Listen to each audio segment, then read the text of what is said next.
নমস্কার, কেমন আছেন সবাই? শাশুড়ি ও বৌমার হাঁড়ি খবরের নতুন একটি ব্লগে আপনাদেরকে স্বাগত জানাই। আশা করি আপনারা সবাই ভালো আছেন ও সুস্থ আছেন। রথযাত্রার স্পেশাল পর্বে মেলার দোকানের মতো খাস্তা গজা আজকে বানিয়ে দেখাবো। উড়িষ্যাতে এটিকে খাস্তা গজা বলা হয় আর পশ্চিমবঙ্গে গজা বলা হয়। খেতে ভীষণই ভালো লাগে, বাচ্চা থেকে বড় সকলের কাছে এই গজা অত্যন্ত প্রিয়। খুব সহজেই বানিয়ে নেওয়া যায়, খুব কম উপকরণই লাগে। আর আগে পান্তুয়ার রেসিপিটি আপনাদের সাথে শেয়ার করেছিলাম, আজকে গজার রেসিপিটি শেয়ার করছি। আসুন দেখে নেওয়া যাক আজকে ভিডিওটি। গজা বানানোর জন্য প্রথমে আগে একটা পাত্রে জল দিয়ে 1 গ্লাসের একটু বেশি জল নেওয়া হয়েছে, তার সাথে 1 কাপের একটু কম পরিমাণ মতো চিনি নিয়েছি। এবার এটাকে ফুটে গেলে এবার এলাচ দিয়ে নিলাম। এরপর 1 কাপ মতো চিনি গুঁড়িয়ে নেওয়া হলো। এরপর একটা পাত্রের মধ্যে প্রায় 2.5 কাপ মতো ময়দা নিয়ে নেওয়া হলো। এতে নেওয়া হলো 1 চিমটে মতো বেকিং পাউডার, তারপর 1.5 চামচ মতো ঘি,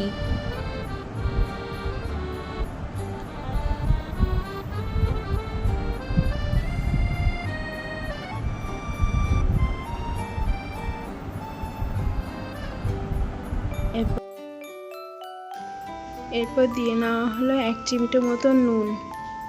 এরপর ওই গুঁড়ো করে রাখা চিনিটা দিয়ে দেওয়া হলো, দিয়ে ভালো করে হাতের সাহায্যে সবটা পুরো মিশিয়ে নেওয়া হলো। নিয়ে অল্প অল্প করে জল দিয়ে এরকম একটা ডো তৈরি করে নেওয়া হচ্ছে। দেখুন ডোটা রেডি হয়ে গেছে।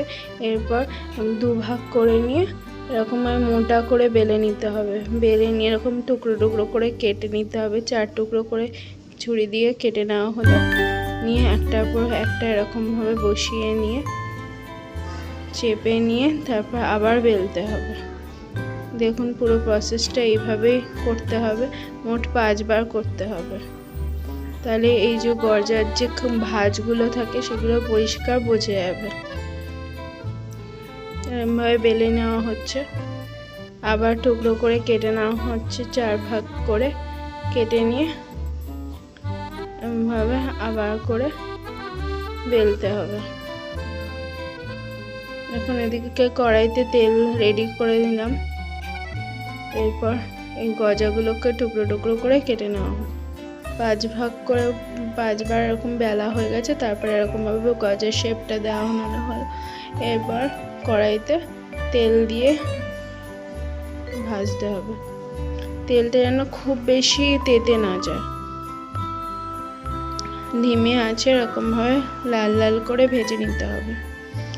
1 পিঠ লাল হলে তারপরে উল্টে উল্টে ভেজে নিতে হবে।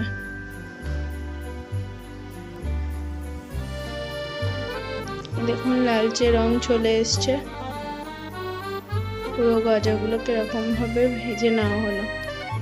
এরপর চিনির রসটা ভালো করে গাঢ় করে নিয়ে তার মধ্যে এই ভেজে রাখা গজাগুলোকে দিয়ে একটু ফুটিয়ে নিতে হবে, যাতে ভালো করে গজার মধ্যে রসগুলো ঢুকে যায়।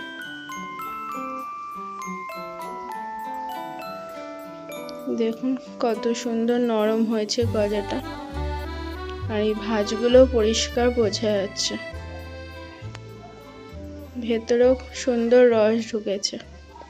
তাহলে আপনারাও বাড়িতে খুব সহজে এই রেসিপিটি বানিয়ে ফেলুন আর কমেন্ট বক্সে জানাতে ভুলবেন না। দেখা হচ্ছে তাহলে, টাটা।